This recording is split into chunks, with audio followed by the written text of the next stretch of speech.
welcome back to my channel. I hope you guys are keeping well and that you are safe. So by the title you can see that I'm making lasagna, which is a real comfort food, and it's delicious and creamy and just amazing.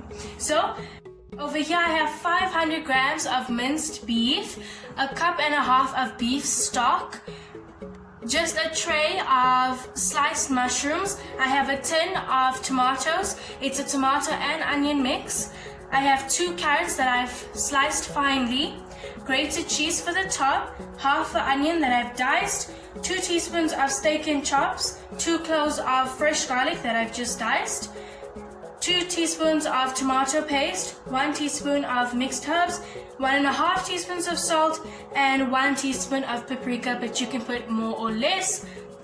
I also have some black pepper, which I'm just gonna grind on the top. Alright, so let's get started. So in my pot I've heated about 2 tablespoons of oil. I'm gonna start by putting in my onion and my garlic. You want to use fresh garlic, it's a lot better, but you can also use garlic powder or garlic flakes, or up to you. So my onions and garlic have softened, so now I'm gonna add in my minced beef. And we are just going to stir this around until it's brown.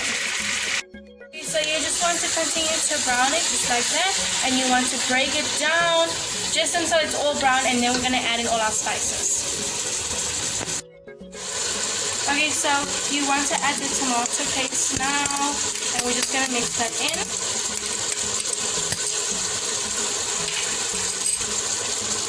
Like that. You can see most of the mince is brown. And that tomato is going to add a lovely color and flavor. Okay, so now we're going to add the spices. I've got some smoked paprika here, salt, mixed herbs, and some steak and chops. You can use any barbecue seasoning. I'm using steak and chops for this one. And I'm just going to crack some pepper in there. And then we're going to mix it all together. So I've added in some carrots. The normal lasagna doesn't usually have it, but my family enjoys carrots in it. So now I'm going to add in the canned tomato and onion. This adds an amazing flavor, and it makes it really nice and saucy. Right, we're going to mix that together.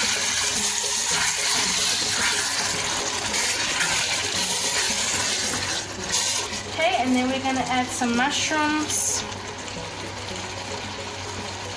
just like that, and we're going to stir that together. Once again, mushrooms is not really an option in lasagna, but for us it's a really enjoyable one. Okay, and now we're going to add some stock. You can take a compressed stock cube and add a cup and a half of water to it. That is what I have done here. You do not have to use liquid stock. Right, now we're just going to leave this on the stove for 20 minutes. You want to keep on checking it so that it doesn't catch and burn. Alright, so see you when it's done. Okay, so this is what the mince looks like after it is done.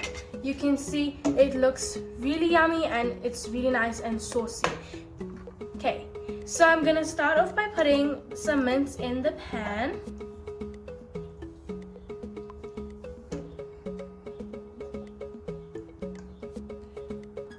Okay, so I finished my layer of mince. The saucier your mince is and your sauce, your cheese sauce, the saucier it is, the better, because your lasagna sheets absorb it, and this will help it to cook, and it will become really nice and flavorful. So what we're going to do is we're just going to add now a layer of cheese sauce.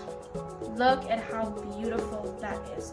If you would like me to make this, please send me a message on Facebook or DM me on Instagram at Sweet and Spicy with Kezia. Okay, so over here in this pan, I have soaked my pasta sheets for 10 minutes in hot water. I've used the Fatties and Moni's pasta sheets, but you can use any brand you would like. So we're going to start by taking our pasta sheets out of the water and just laying it on the sauce. you want to do 1 layer of your pasta sheets, just like that. And then we're going to continue to layer it until we get to the top. Alright, so after I've done about 3 layers all together, this is what it looks like. So I'm going to add some cheese on the top. You're going to put this uncovered into the oven for 35 to 45 minutes at a temperature of 200 degrees Celsius. You're going to check if the pasta sheets are cooked, you're going to put a knife through, and if it goes all the way to the bottom, then you know your pasta sheets are cooked. If not, leave it for a little bit longer, and then you can put it also for 5 minutes to broil to get the cheese really nice and crispy. So I'm just going to continue to layer this with cheese, just like that.